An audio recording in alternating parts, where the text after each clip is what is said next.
Excellency Sid Ahmed Ghazali, Excellency Jamping, Abdullah Jani, Tagenyor Getu, and Professor Mthuli Nkube. Your Excellencies, ladies and gentlemen, I am honored to welcome the participants of this August gathering to Addis and to wish to express how very pleased I am to once again join you in your conference.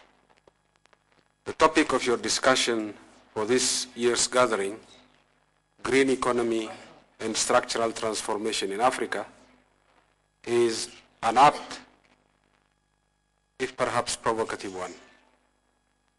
Many people, I am sure, would agree with you that the fundamental issue for us Africans is that of structural transformation of our economies and not mere growth of our GDP.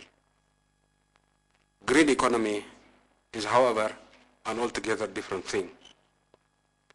I'm sure many Africans will ask what the green economy has got to do with us. We did not create global warming, and nothing we do is going to affect its future trajectory much. When it comes to mitigation of climate change, we as Africans are largely irrelevant. We are unlikely to be the source of new technology, green or otherwise. So what indeed has the green economy got to do with us? Why should we think of introducing green technologies which could be more expensive than the alternatives? Why shouldn't we simply concentrate on growth and transformation and leave the green thing to those who created the problem in the first instance and who can afford to embark on new and largely untried course?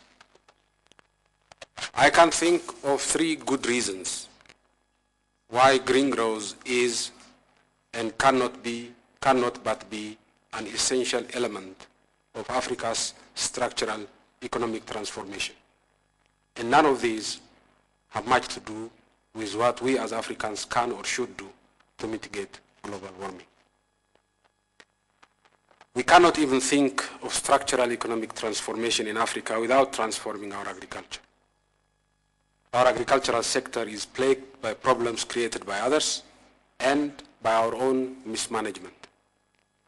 Much of our land has been cleared of tree cover, resulting in massive land degradation, soil erosion, and vulnerability to both flooding and drought.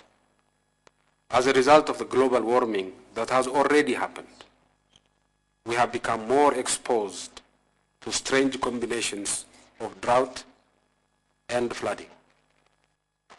The resource base of our agriculture is seriously threatened. We need to act, and act quickly, to stop or at least radically mitigate soil erosion. We need to improve the moisture retention capability of our soil, recharge our underground water resources, and increase the flow of our rivers. If we are to promote irrigated agriculture to adapt to the changes that have already taken place, we have to rehabilitate our degraded hills and mountains.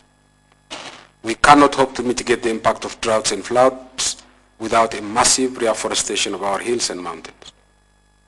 But the impact of such a massive reforestation program will not be limited to its effect on soil erosion and water management. The trees we plant could become vital sources of new income for our farmers if we can sustainably manage and harvest them. Green development involving massive reforestation, water management, and soil conservation programs is thus central to any hope of transforming agriculture and improving the income of our farmers.